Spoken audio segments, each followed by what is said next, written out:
ثم تاب علیہم لیتوبوا، تو پھر اللہ تعالیٰ بھی ان کی طرف متوجہ ہوا تاکہ وہ اللہ کی طرف رجوع لائیں۔ ان اللہ هو التواب الرحیم، بے شک اللہ تعالیٰ توبہ قبول فرمانے والا، رحم فرمانے والا ہے۔ اچھا، اللہ بھی توبہ کرتا ہے اور بندے بھی توبہ کرتے ہیں۔ اللہ کی توبہ ہے بندے کی طرف رجوع کرنا اس کی معافی کے بعد، اور بندے کی توبہ یہ ہے اللہ کی طرف رجوع کرنا غلطی کرنے کے بعد۔ اب میرے بھائیوں، وہ حدیث میں آپ کو ورڈ بائی ورڈ پڑھ کے سناتا ہوں جو بخاری اور مسلم دونوں میں موجود ہے۔ سورہ التوبہ کی آیت نمبر 118 کے کانٹیکسٹ میں کعب بن مالک کی توبہ کا بیان، یہ صحیح بخاری میں باقاعدہ امام بخاری نے باب باندھا ہے، اور اس حدیث کا انٹرنیشنل نمبر ہے 4418، اور یہ حدیث مسلم میں بھی ہے 7016۔ ورڈ بائی ورڈ میں یہ حدیث بیان کروں گا کیونکہ اس کی رکت اسی میں ہے کہ میں اسے لفظ با لفظ بیان کروں، آپ اس تکلیف کا احساس کریں جس سے کعب بن مالک گزرے، اور پھر الٹیمیٹلی ان کی توبہ قبول ہوئی، اور ایسی توبہ قبول ہوئی کہ قیامت تک قرآن میں ان کی توبہ کا ذکر ہے کہ اللہ نے قبول کی، اور اس کی وجہ سے اس سورت کا نام سورہ توبہ ہے، جب وہ غزوہ تبوک سے پیچھے رہ گئے۔ یہ ان کا بیٹا ہے عبداللہ، وہ اس حدیث کو بیان کرتا ہے۔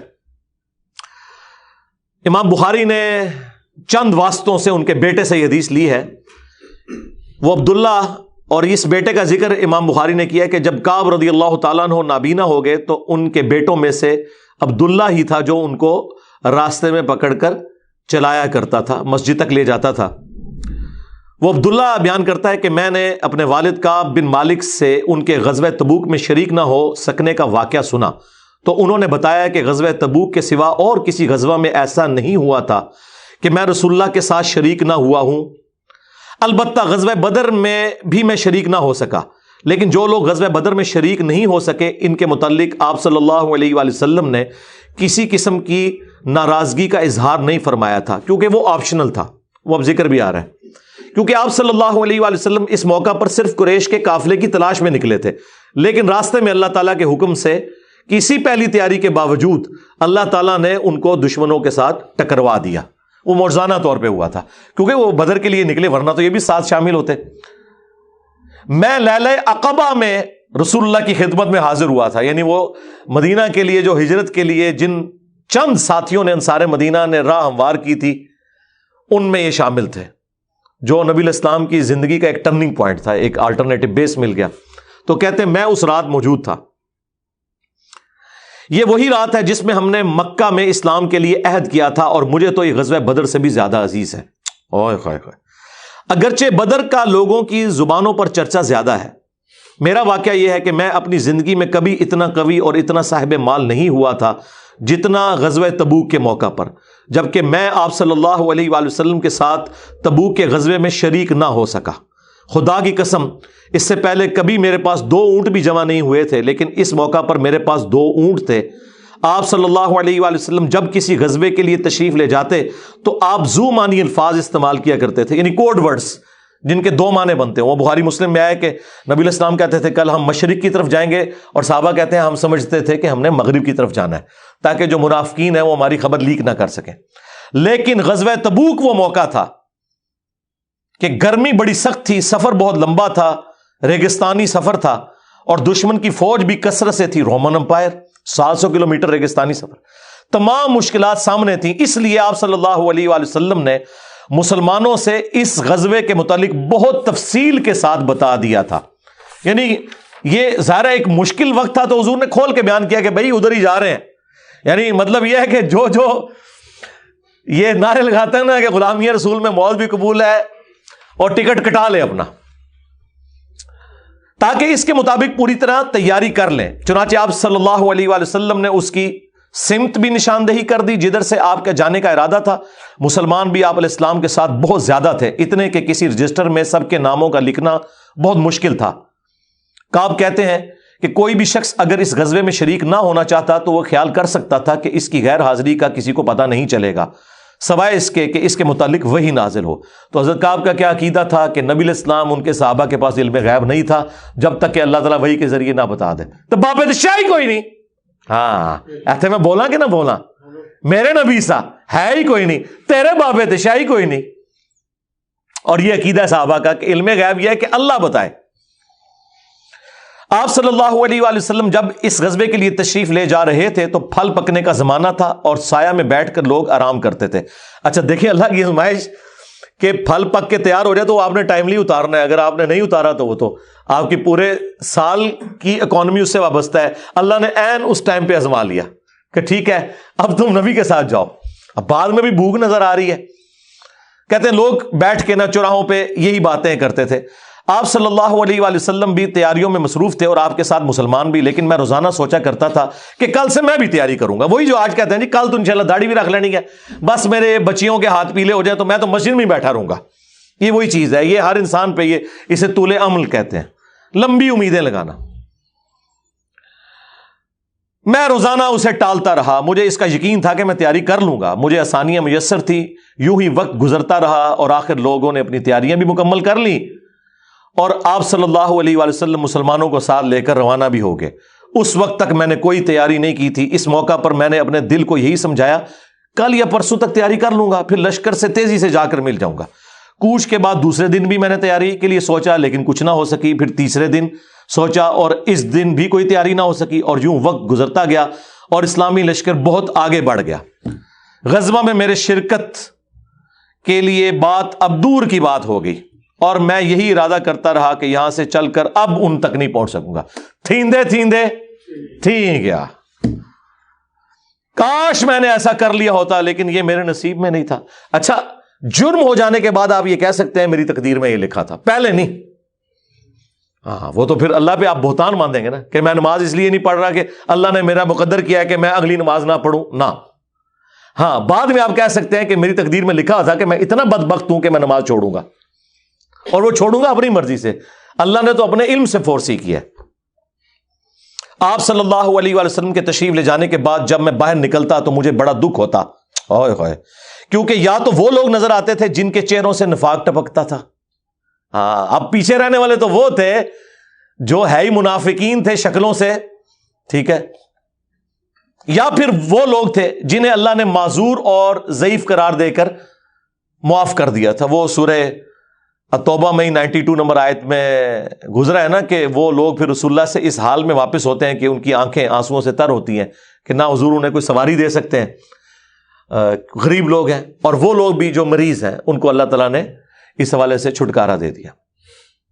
آپ صلی اللہ علیہ وآلہ وسلم نے میرے بارے میں کسی سے کچھ نہیں پوچھا, لیکن جب آپ تبوک پر پہنچے تو وہیں ایک مجلس میں آپ نے دریافت کیا کہ کعب نے کیا کیا.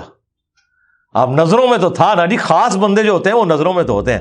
یعنی یہ تو ایکسپیکٹ ہی نہیں نہ کیا جا سکتا کہ مین ٹیم ممبر پیچھے رہ جائے. تو اس سے اندازہ لگائے کہ حضرت کعب بن مالک کو چھوٹے بندے نہیں تھے.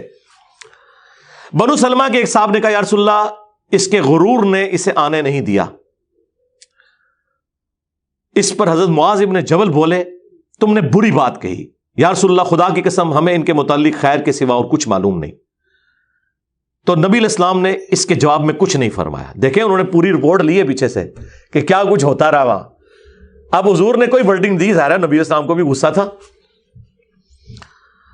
کعب بن مالک رضی اللہ تعالیٰ نے بیان کیا کہ جب مجھے معلوم ہوا کہ نبی علیہ السلام واپس تشریف لا رہے ہیں تو اب مجھ پر فکر سوار ہونے لگی اور میرا ذہن کوئی ایسا جھوٹا بہانہ تلاش کرنے لگا جس سے میں کل حضرت کی ناراضگی سے بچ سکوں. دیکھیں وہ بھی عام انسان تھے, اتنے اولو العزم صحابہ, لیکن ظاہر نفس تو ہر بندے کے ساتھ لگا ہے. وہ بھی سوچ رہے ہیں کہ یار چلو میں بہانہ کر لوں گا, کوئی مجبوری تھی. اوئے ہوئے ہوئے ہوئے.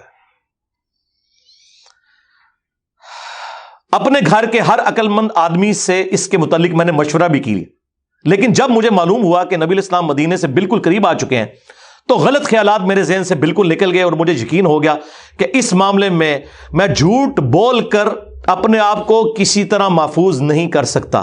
چنانچہ میں نے سچی بات کہنے کا پختہ ارادہ کر لیا. صبح کے وقت حضرت جب تشریف لائے تو آپ صلی اللہ علیہ وآلہ وسلم جب کسی سفر سے واپس آتے تھے تو آپ کی یہ مبارک عادت تھی کہ پہلے مسجد میں تشریف لے جا کر 2 رکعت نوافل پڑھتے, پھر لوگوں کے ساتھ مجلس میں بیٹھتے. جب آپ اس عمل سے فارغ ہو چکے تو آپ کی خدمت میں لوگ آنے لگے جو غزوہ میں شریک نہیں ہوئے تھے اور قسم کھا کھا کر اپنے عذر بیان کرنے لگے, اور ایسے لوگوں کی تعداد 80 کے قریب تھی. یعنی 80 لوگ ایسے تھے جو جھوٹے بہانے لگا رہے تھے. آپ صلی اللہ علیہ وآلہ وسلم نے ان کے ظاہر کو قبول فرما لیا اور ان سے دوبارہ سے عہد بھی لے لیا، ان کے لیے دعائے مغفرت بھی کی۔ دیکھو جی، آپ لوگ تو کہتے ہیں کوئی بزرگ دعا کر دے، حضور نے بھی دعائے مغفرت کر دی ہے، لیکن اللہ نے کراس پھیر دیا ہے۔ ہاں، یہ ذہن میں رکھیں، آپ نے بہانہ بھی قبول کر لیا، دوبارہ سے بیعت بھی کر لی، چلو تجدید عہد بھی ہو گیا جی، اگر بیعت ٹوٹ گئی تو دوبارہ ہو گئی، اور دعا بھی کر دی، اور ان کے باطن کو اللہ کے سپرد کر دیا۔ کیا بات ہے جی، یہ میرے نبی کا ہی ذکر ہے جی، شکلوں سے بھی پہچان لیا ہے، صحابہ اگر پہچان ہے کا باطن کا معاملہ اللہ جانے، اس کے بندے جانے۔ اس کے بعد میں حاضر ہوا، میں نے سلام کیا تو آپ علیہ السلام مسکرائے، آپ کی مسکراہٹ میں ناراضگی تھی۔ آپ نے فرمایا آؤ، میں چند قدم چل کر آپ کے سامنے بیٹھ گیا۔ آپ نے مجھ سے دریافت کیا کہ تم غزوہ میں کیوں شریک نہیں ہوئے، کیا تم نے کوئی سواری نہیں خریدی تھی؟ میں نے عرض کیا میرے پاس سواری موجود تھی، اللہ کی قسم اگر میں آپ کے سوا کسی دنیا دار شخص کے سامنے آج بیٹھا ہوتا تو کوئی نہ کوئی بہانہ کر لیتا اور اس کی ناراضگی سے بچ جاتا۔ مجھے خوبصورتی کے ساتھ گفتگو کا سلیقہ بھی معلوم ہے، لیکن اللہ کی قسم مجھے یقین ہے کہ اگر آج میں آپ کے سامنے کوئی جھوٹا بہانہ کر بھی دوں اور آپ راضی بھی ہو جائیں تو بہت جلد اللہ تعالیٰ آپ کو مجھ سے ناراض کر دے گا، کیونکہ میں بظاہر تو بہانہ کروں گا لیکن اللہ تو وحی کے ذریعے آپ کو بتا دے گا یہ جھوٹ بول رہا ہے۔ اس کی بجائے اگر میں آپ سے سچی بات کروں تو یقیناً آپ کو میری طرف سے ناراضگی تو ہوگی، لیکن اللہ سے مجھے امید ہے کہ وہ مجھے معاف کر دے گا۔ خدا کی قسم مجھے کوئی عذر نہیں تھا، اللہ کی قسم اس وقت سے پہلے میں کبھی اتنا آسودہ حال نہیں تھا، اور پھر بھی میں آپ کے ساتھ شریک نہ ہو سکا۔ نبی علیہ السلام نے فرمایا کہ اس نے سچی بات بتا دی، اچھا اب جاؤ یہاں تک کہ اللہ تمہارے بارے میں خود ہی کوئی فیصلہ کرے۔ میں اٹھ گیا اور میرے پیچھے بنو سلمہ کے کچھ لوگ بھی دوڑے آئے اور مجھ سے کہنے لگے اللہ کی قسم ہمیں تمہارے متعلق یہ معلوم نہیں تھا کہ اس سے پہلے تم نے کوئی گناہ کیا ہو، تم نے تو بڑی غلطی کی۔ آپ علیہ السلام کے سامنے ویسے ہی کوئی بہانہ کر دیتے جیسا کہ دوسرے لوگوں نے کیا، تمہارے گناہ کے لیے نبی علیہ السلام کا استغفار ہی کافی ہو جاتا، وہی جو کچھ بھی ہے تیرے محبوب کی امت سے ہے۔ لیکن سرکار یہ کعب بن مالک تھے، ان کو پتا تھا، اور مشورہ دینے والے بھی صاحب ہیں، دیکھو کیا مشورہ دے رہے ہیں کہ کو بہانہ کر لینا سی، حضور نے دعا کرنی سی۔ مینٹالٹی اس زمانے میں بھی اس طرح ہی تھی، یہ نہ سمجھیں آج کے لوگ ہی کہتے ہیں، اس زمانے میں بھی ڈھیلے مسلمان تو تھے، تو حضور نے تیرے لیے دعا کر دینی تھی، تو نے تو یہ کام۔ اللہ کی قسم ان لوگوں نے مجھے اتنی ملامت کی کہ مجھے خیال آیا کہ واپس جا کر کوئی جھوٹا بہانہ کر ہی آؤں۔ اندازہ کرو ایڈا انہوں نے کیتا کہ چلو ٹھیک ہے میں جا کے بہانہ کر لوں۔ پھر میں نے ان سے پوچھا کیا میرے علاوہ کسی اور نے بھی کوئی ایسا عذر بیان کیا ہے؟ تو انہوں نے بتایا کہ ہاں 2 حضرات اور ہیں جنہوں نے معذرت کی جس طرح تم نے کی، اور انہیں بھی وہی جواب ملا جو تمہیں ملا۔ میں نے پوچھا وہ کون ہے؟ تو انہوں نے بتایا کہ مرارہ بن ربیع اور ہلال بن امیہ رضی اللہ عنہما۔ ان 2 ایسے صحابہ کا نام انہوں نے لے دیا جو صالح تھے اور اصحاب بدر بھی تھے، ان کا طرز عمل میرے لیے نمونہ بن گیا۔ انہوں نے کہا اگر یہ 2 بدری صحابی بھی ان کے ساتھ بھی یہی کچھ ہوا ہے نا تو میں اچھے لوگوں کی فہرست میں اب شامل ہو جاؤں، میں اب پکا رہوں۔ ان کا طرز عمل میرے لیے نمونہ بن گیا۔ چنانچہ انہوں نے جب ان بزرگوں کا نام لیا تو میں اپنے گھر چلا آیا۔ آپ علیہ السلام نے لوگوں کو ہم سے بات چیت کرنے سے ممانعت کر دی۔ لو جی سوشل بائیکاٹ ہو گیا۔ اللہ اکبر۔ بہت سے لوگ جو غزوے میں شریک نہیں ہوئے تھے ان میں سے صرف ہم 3 تھے، لوگ ہم سے الگ رہنے لگے اور سب لوگ بدل گئے۔ ایسا نظر آتا تھا کہ ہم سے ساری دنیا بدل گئی ہے، ہمارا اس سے کوئی واسطہ ہی نہیں۔ 50 دن تک ہم اسی حال میں رہے۔ میرے 2 ساتھیوں نے تو اپنے گھروں سے نکلنا ہی چھوڑ دیا، ہر وقت روتے رہتے تھے، لیکن میرے اندر ہمت تھی، میں باہر نکلتا تھا، مسلمانوں کے ساتھ نماز میں بھی شریک ہوتا تھا اور بازاروں میں بھی گھومتا تھا، لیکن کوئی شخص مجھ سے بولتا نہیں تھا۔ میں نبی علیہ السلام کی خدمت میں بھی حاضر ہوتا، آپ کو سلام بھی کرتا۔ جب آپ نماز کے بعد مجلس میں بیٹھتے تو میں اس کی جستجو میں لگا رہتا کہ دیکھوں سلام کا جواب دیتے ہیں یا نہیں، اور میری نظر حضور کے ہونٹوں کی طرف ہوتی کہ جواب میں ہلے یا نہیں۔ کنکھیوں سے دیکھتے رہتے، اب حضور جواب بھی نہیں دے رہے۔ پھر میں کوشش کرتا کہ آپ کے قریب ہی نماز پڑھوں، اور میں آپ کو کنکھیوں سے دیکھتا رہتا ایسے کر کے۔ جب میں اپنی نماز میں مشغول ہو جاتا تو رسول اللہ میری طرف دیکھتے، لیکن جو ہی میں آپ کی طرف دیکھتا تو آپ رخ انور پھیر لیتے۔ ظاہر ہے حضور کو بھی تو محبت تھی اپنے صحاب کے ساتھ. حضور دیکھتے تھے وہ جب یعنی اپنی ناراضگی کا اظہار وہ اگر نماز میں بھی حضور کی طرف دیکھ رہے ہیں تو حضور چہرہ انور پھیر لیتے. تو میں ایک دن ابو قتادہ کے باغ کی دیوار پر چڑھ گیا. وہ میرے چچا زاد بھائی تھے اور مجھے ان سے بہت گہرا تعلق تھا. میں نے انہیں سلام کیا لیکن اللہ کی قسم انہوں نے بھی میرے سلام کا جواب نہیں دیا. میں نے کہا ابو قتادہ تمہیں اللہ کی قسم کیا تم نہیں جانتے کہ اللہ اور اس کا رسول سے مجھے کتنی محبت ہے؟ انہوں نے کوئی جواب نہیں دیا. میں نے دوبارہ ان سے یہی سوال کیا, اللہ کی قسم دے کر پوچھا, لیکن وہ پھر بھی خاموش رہے. میں نے پھر اللہ کا واسطہ دے کر ان سے سوال کیا. اس مرتبہ انہوں نے صرف اتنا کہا, اللہ اور اس کا رسول زیادہ بہتر جانتے ہیں. دیکھیں جی اس بات کا جواب انہوں نے کہا بھائی اللہ کے نبی نے منع کیا ہے, اب بائی کاٹ ہے تیرا. اللہ اکبر. اس پر میرے آنسو پھوٹ پڑے. میں واپس چلا آیا اور دیوار پر چڑھ کر نیچے باہر اترا. پھر وہ بیان کرتے ہیں کہ ایک دن مدینہ کے بازار میں جا رہا تھا کہ شام کا ایک کاشتکار جو کہ غلہ بیچنے مدینہ آیا تھا پوچھ رہا تھا کعب بن مالک کہاں رہتے ہیں. لوگوں نے میری طرف اشارہ کیا. وہ میرے پاس آیا اور غسان جو بادشاہ تھا رومن امپائر کا, اس کا ایک خط مجھے دیا. وہ جو اس کا ایک سمجھ لیں چھوٹی چھوٹی جو امپائر کے اندر بنی ہوئی تھی ان میں سے ایک کا وہ گورنر تھا. اس خط میں لکھا تھا کہ مجھے معلوم ہوا ہے کہ تمہارے صاحب یعنی رسول اللہ صلی اللہ علیہ وآلہ وسلم نے تمہارے ساتھ زیادتی کی ہے. نعوذ باللہ. اللہ نے تمہیں کوئی ذلیل ہونے کے لیے پیدا تو نہیں کیا کہ تمہارا حق ضائع کیا جائے. تم ہمارے پاس آ جاؤ, ہم تمہارے ساتھ بہتر سلوک کریں گے. یعنی دشمن کی فوج کے ہیڈ کی طرف سے خط آیا. جب میں نے یہ خط پڑھا تو میں نے کہا کہ ایک اور امتحان آ گیا. اچھا جی سرکار ایک خط کسی اور کو لایا ہو کہ جی اے دیکھ لو یا رسول اللہ منو تے بڑی آفر جے. یہاں لوگ دنیا دار لوگ ہی کرتے ہیں نا جی مجھے فلاں جگہ سے آفر ہو رہی ہے, لیکن جو اہل ایمان ہے وہ تو کہتے ہیں کہ یار میں اس لیول پہ گر گیا ہوں کہ اب کافر بھی مجھے بلا رہے ہیں. انہوں نے یہ رزلٹ نکالا چونکہ مومن تھے نا. میں نے اس خط کو تندور میں جلا دیا. ان 50 دنوں میں سے جب 40 دن گزر گئے تو نبی علیہ السلام کا ایلچی میرے پاس آیا اور اس نے کہا کہ رسول اللہ نے حکم دیا ہے کہ اپنی بیوی کے قریب نہ جاؤ. میں نے پوچھا میں اسے طلاق دے دوں یا پھر مجھے کیا کرنا ہے؟ تو انہوں نے کہا نہیں طلاق نہیں دینی, صرف جدا ہو جاؤ. میرے دونوں ساتھیوں کو جنہوں نے میری طرح معذرت کی تھی یہی حکم ملا. میں نے اپنی بیوی سے کہا کہ اپنے میکے چلی جاؤ, اس وقت تک وہیں رہو جب تک کہ اللہ تعالیٰ اس معاملے کا کوئی فیصلہ نہ کر دے. کعب کہتے ہیں کہ ہلال بن امیہ کی بیوی رسول اللہ کی خدمت میں حاضر ہوئی اور عرض کیا یا رسول اللہ وہ تو بہت بوڑھے اور کمزور ہیں, ان کے پاس کوئی خادم بھی نہیں, کیا اگر میں ان کی خدمت کر دیا کروں تو آپ ناپسند تو نہیں فرمائیں گے؟ بیوی دیکھو جی, بیوی خامد کو کچھ سمجھ نہیں رہی, رسول اللہ سے جا کے پوچھ رہی ہے صلی اللہ علیہ وسلم. تو نبی اسلام نے فرمایا صرف وہ تم سے صحبت نہ کریں. انہوں نے عرض کیا اللہ کی قسم وہ تو کسی چیز کے لیے حرکت ہی نہیں کر رہے. جب سے آپ ان سے ناراض ہوئے ہیں وہ دن اور آج کا دن ان کے آنسو تھمنے میں نہیں آتے. میرے گھر کے بعض لوگوں نے کہا کہ جس طرح ہلال بن امیہ کی بیوی نے ان کے لیے اجازت لے لی تو آپ بھی جا کے اجازت لے لیں. اب دیکھیں لوگ مشورے دے رہے ہیں. میں نے کہا خدا کی قسم میں اس کے لیے رسول اللہ سے اجازت نہیں لوں گا. میں جوان ہوں, معلوم نہیں جب اجازت لینے جاؤں تو حضور کیا فرما دیں. ان کو یہ بھی خطرہ تھا کہ میں یہ جاؤں تو یہ نہ ہو کہ حضور اور ناراض ہو جائیں, اگر کوئی چانس بھی ہے نا بچنے کے تو وہ بھی ختم ہو جائے. دیکھیں نہیں کتنا گاڈ اورینٹڈ بندہ ہے جی. اللہ اکبر. اس طرح 10 دن اور گزر گئے. جب رسول اللہ صلی اللہ علیہ وآلہ وسلم نے ہمیں بات چیت کرنے کی ممانعت فرمائی تھی, اس کو 50 دن پورے ہو گئے. 50ویں رات کی صبح کو جب میں فجر کی نماز پڑھ چکا اور اپنے گھر کی چھت پر بیٹھا ہوا تھا, اس طرح جیسا کہ اللہ تعالیٰ نے ذکر کیا وہ ہم آیت پڑھ چکے ہیں, سورہ توبہ کی آیت نمبر 118, جس میں تھا نا کہ زمین وسعت کے باوجود تنگ ہو گئی اور ان کا دم گھٹنے والا تھا. میرا دم گھٹ رہا تھا, زمین اپنی تمام وسعتوں کے باوجود میرے لیے تنگ ہوتی جا رہی تھی.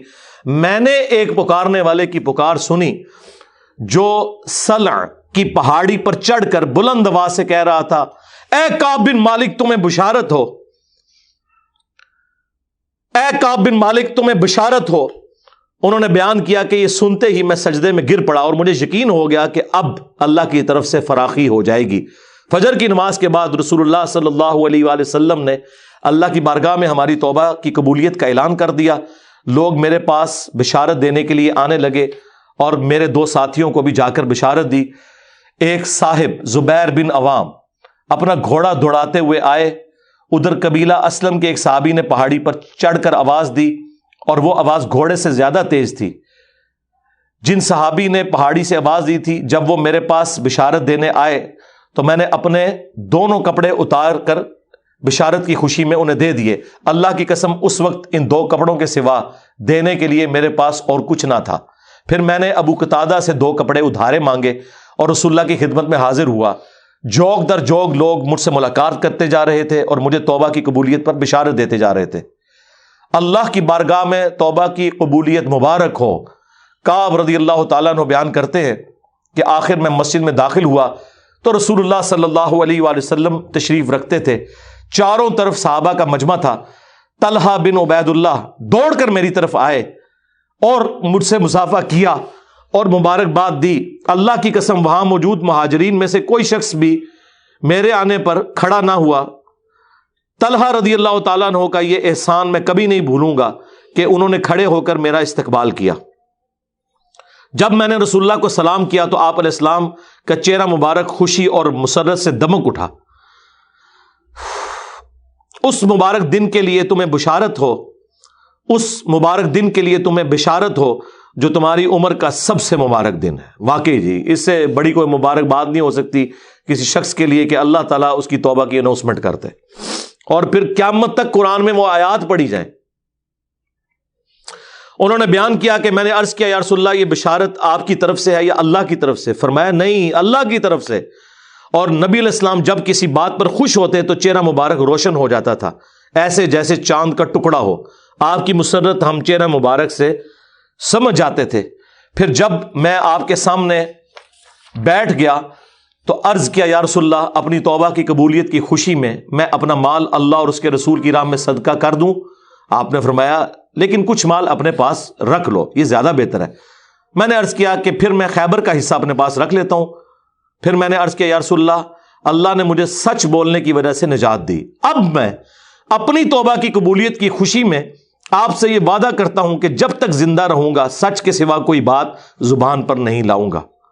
بس اللہ کی قسم جب سے میں نے رسول اللہ کے سامنے یہ عہد کیا صلی اللہ علیہ وآلہ وسلم، میں کسی ایسے مسلمان کو نہیں جانتا کہ جسے اللہ نے سچ بولنے کی وجہ سے اتنا نوازا ہو جتنی نوازشات مجھ پر کی سچ بولنے کی وجہ سے. جب سے میں نے نبی علیہ السلام کے سامنے یہ عہد کیا پھر آج تک میں نے کبھی جھوٹ بولنے کا ارادہ بھی نہیں کیا. اور مجھے امید ہے کہ اللہ تعالیٰ باقی زندگی بھی مجھے اس سے محفوظ رکھے گا. اور اللہ نے اپنے رسول پر آیت نازل کی اور وہی آیت نمبر 118 اور 119 نمبر.